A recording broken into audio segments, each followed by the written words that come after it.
The missions, which focused on dismantling open-air drug markets in the 11th and 15th districts, have targeted over 50 individuals involved in heroin and fentanyl sales in the city, including an alleged Mexico-based drug trafficker. As of this morning, 30 of those offenders are in custody and 7 are facing federal charges. As part of this mission, we've also seized 17 guns, including 3 rifles, off the streets of Chicago before they can be used by these individuals as instruments of destruction and tragedy.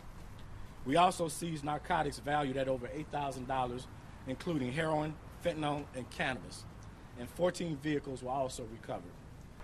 These missions are an important piece of how we fight crime, by sending a message to those who serve as a driver of violence that we will come after you with everything that we have.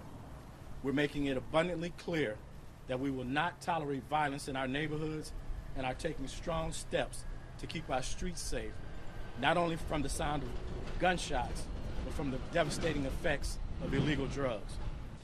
We are announcing charges today, more than 50 individuals charged federally and state charges. 9 people have been charged with federal offenses ranging from drug trafficking to illegal weapons offenses. This is part of our ongoing efforts, our continued efforts to work together.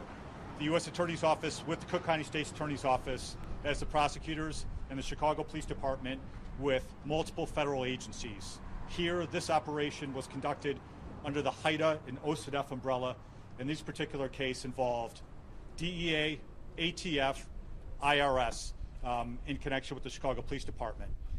More than 2 kilos of heroin were recovered during the course of the operation, a kilo of fentanyl, which, as you know, is a particularly troubling drug to see on the streets, 300 pounds of marijuana, and as the superintendent mentioned, 17 firearms were seized during the course of the investigation, including 3 rifles.